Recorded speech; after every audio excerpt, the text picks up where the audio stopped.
A ver, vamos a olvidarnos un momento de los colmillos, de las capas y de toda esa historia. ¿Quién fue la persona real que inspiró la leyenda de Drácula? Bueno, pues su nombre era Vlad III, príncipe de Valaquia. Y su historia, creedme, marcada por la traición y una crueldad que se hizo legendaria, supera de lejos cualquier cuento de vampiros. ¿Héroe o monstruo? Esa es la gran pregunta, ¿verdad? Para su gente fue un salvador, un héroe nacional. Para sus enemigos era el mismísimo diablo en la tierra. Y uno se pregunta, ¿cómo puede una misma persona ser las dos cosas a la vez? Pues para entenderlo tenemos que hacer un viaje a su mundo. Es que, antes de juzgar a Vlad, hay que entender el tablero de juego. La Europa del Este del siglo XV no era un sitio para gente sensible, ¿eh? Era una frontera salvaje, un auténtico polvorín, donde los imperios chocaban y la supervivencia, bueno, se pagaba con sangre. Y todo empieza justo aquí, en Valaquia, que hoy en día es parte de Rumanía. Imaginad un trozo de tierra estratégico con la malísima suerte de estar en medio como un yunque entre dos martillos gigantescos que no paraban de golpearlo todo. Por un lado, el Imperio Otomano, musulmán, expansivo, una fuerza que parecía imparable. Y por el otro, los reinos cristianos de Europa, que estaban divididos, llenos de recelos entre ellos. Pues en mitad de ese caos, en 1431, nació Vlad. Desde el momento en que respiró por primera vez, la guerra fue lo único que conoció. Pero, ojo, no fue solo la guerra lo que le convirtió en quien fue. Fue algo mucho más personal, mucho más profundo. Fue la traición. Lo que le pasó de chaval no es que forjara su carácter, es que lo talló en granito, alimentado por un deseo de venganza que lo consumiría todo. Y aquí viene la ironía. Su padre pertenecía a la Orden del Dragón, una orden de caballeros creada, precisamente, para luchar contra los otomanos. Pero en una jugada política desesperada para intentar salvar el pellejo, hizo lo impensable. Entregó a sus dos hijos, a Vlad y a su hermano Radu, como rehenes al sultán. Vlad tenía solo 11 años, imaginad. Y fue allí, en la mismísima corte de su mayor enemigo, donde se coció el monstruo. Mientras su hermano pequeño se adaptaba a la vida otomana, Vlad no. Vlad observaba, aprendía. No solo sus tácticas militares, sino la anatomía del miedo, el poder de la crueldad. Cada día que pasaba como rehén era una lección, y cada lección echaba más leña al fuego de su venganza. O sea, que el niño príncipe que se fue como rehén, ese nunca volvió. En su lugar regresó una especie de espectro, una figura endurecida por el odio y con una sola cosa en la cabeza, reclamar su trono y desatar un auténtico infierno sobre todos los que le habían traicionado. Y para llevar a cabo esa venganza no iba a usar un arma cualquiera, no. Eligió una que no solo mataba el cuerpo, sino que destrozaba la moral y el alma de cualquiera que la viera. Su firma personal iba a ser el terror en estado puro. El empalamiento era puro teatro del horror. La idea no era una muerte rápida, para nada.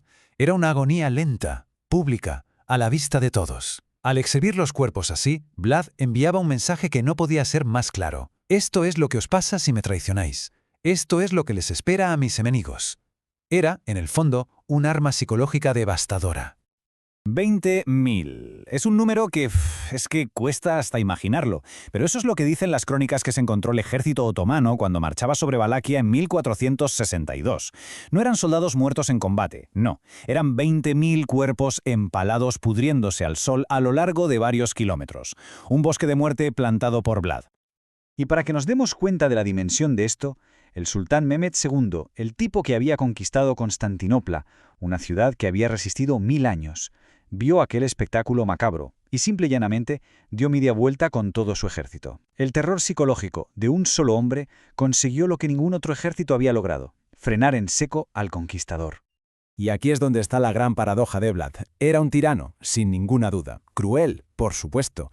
Pero, y aquí viene lo interesante, su tiranía funcionaba. Y no solo usaba el terror contra sus enemigos de fuera, lo usó también para limpiar su propio reino, para imponer un orden férreo donde antes solo había caos y traición.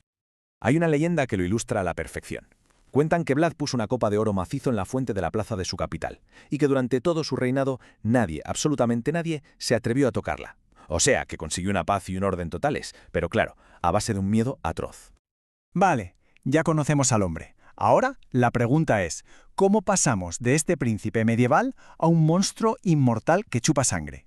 Pues ese salto de la historia a la ficción es una mezcla de propaganda política, de desconocimiento y de un poquito de folclore rumano. Pues mirad, todo empezó con propaganda. Sus enemigos, los comerciantes sajones, empezaron a imprimir panfletos que lo describían como un psicópata que cenaba rodeado de empalados y mojaba el pan en su sangre. Siglos después, un escritor irlandés, Bram Stoker, que, ojo al dato, nunca en su vida pisó Rumanía, leyó estas historias, las mezcló con el nombre Drácula y con las leyendas locales sobre los Strigoi y el resto es historia del cine y la literatura de terror. Entonces, para que quede claro, por un lado tenemos al hombre, Vlad Tepes, príncipe de Valaquia y, para muchos, un héroe nacional rumano. Por otro tenemos al mito, el conde Drácula, un vampiro de Transilvania que teme al ajo. Vamos, que lo único que tienen en común es un nombre y una reputación bastante siniestra. Y es justo aquí donde la historia se pone de verdad escalofriante. Porque cuando quitamos de la ecuación toda la fantasía de los vampiros, nos quedamos cara a cara con un tipo de horror mucho más real, mucho más tangible. Esta doble visión, de hecho, existe todavía.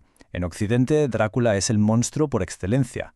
Pero si vamos a Rumanía, a Vlad se le recuerda a menudo como un líder duro, sí, pero justo. El único que tuvo lo que había que tener para mantener a su pueblo independiente. Al final, todo depende del lado de la frontera desde el que se mire. Y es que el verdadero terror de esta historia no es que Vlad fuera un vampiro. El verdadero terror es que no lo era.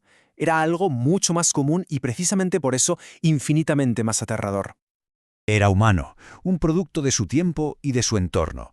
Un hombre que, al verse en un mundo lleno de monstruos, decidió convertirse en el monstruo más grande y temido de todos para poder sobrevivir y proteger a su gente. El verdadero horror no sale de una tumba, sale de lo más profundo del corazón humano. La leyenda de Drácula nos fascina, nos entretiene. Pero la historia real de Vlad, esa nos aterra. Y nos deja con una última pregunta en el aire. ¿Qué da más miedo de verdad? ¿Una criatura de ficción que sale de la noche? ¿O un monstruo de carne y hueso, forjado por la propia historia?